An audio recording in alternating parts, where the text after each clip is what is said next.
My name is Andrew Chambers, and I'm from Buffalo, New York.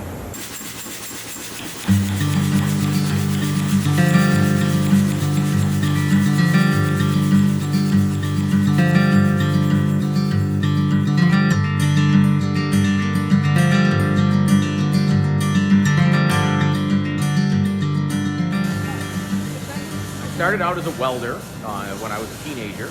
I was always an artist, and I would make little metal sculptures, before I started blacksmithing. And in my late 20s, I saw a video of someone forging, and I found an anvil that we had laying around the shop, and I just started making stuff. I built myself a small makeshift forge and started making candle holders and various things.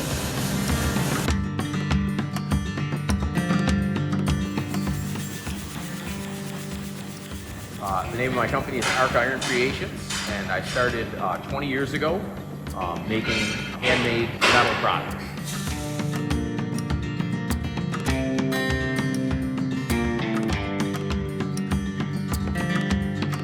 I get to create beautiful pieces of art. It's very rewarding when you make something for a client and they just are absolutely in love with it.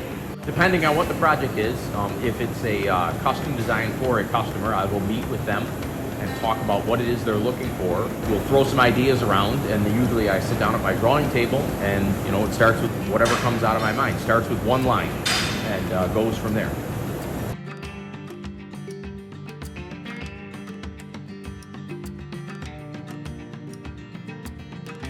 I have a bronze gate that I built that's in the U.S. Capitol building. That's probably the most memorable project.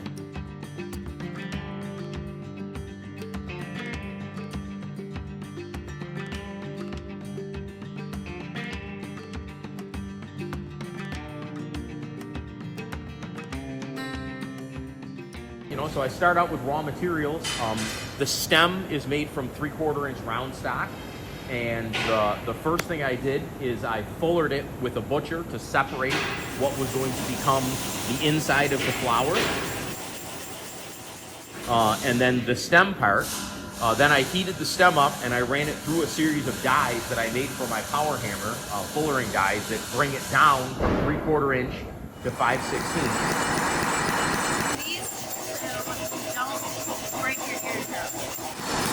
I have some pre-cut blanks. I used to make them by hand, but I designed a blank for this particular flower, and I had someone cut the blanks out.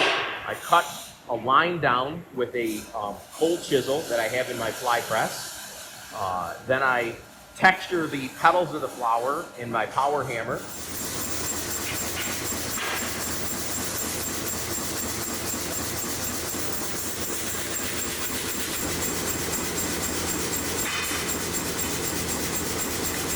I heat it, I sink the center of it where the middle of the stem is going to go.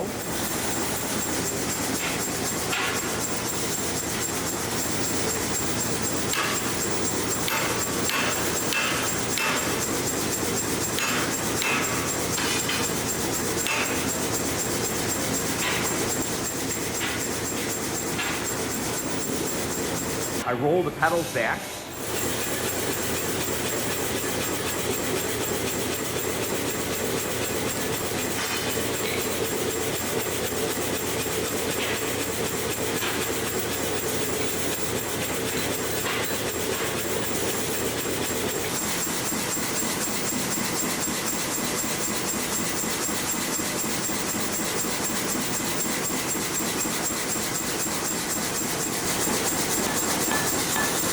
Then I weld the stem in and then form the stem to be, pleasing, have a nice pleasing curve.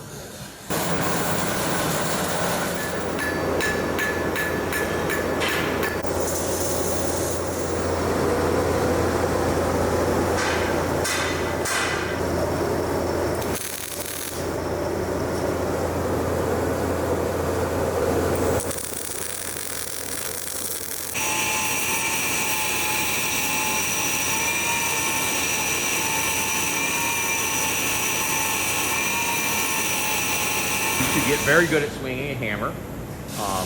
So pointing, drawing, fullering, spreading, punching, using handheld tools.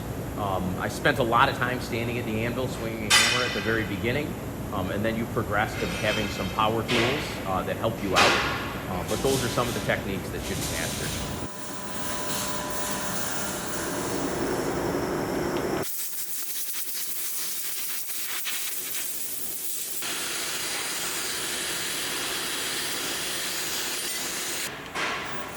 There's a lot of work that goes into, you know, like each piece.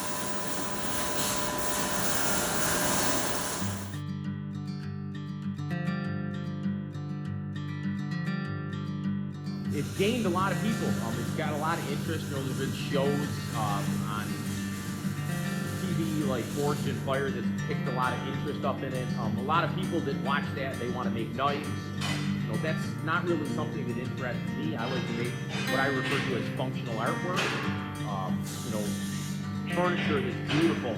Things that when someone sees it, that, you know, they want to know where you got that from. They realize that you just didn't go to a store and buy it. Someone created it.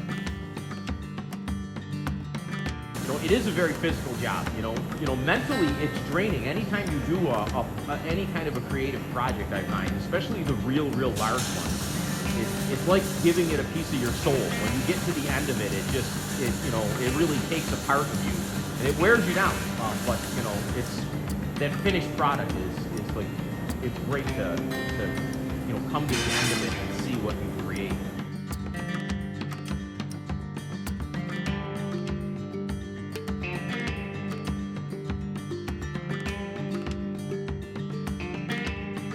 And be very patient with yourself, because it takes a long time to get really good, and you also have to be your own worst critic. You know, you've got to learn to know whether what you made was good or not. And if you have that, then you can be successful in it.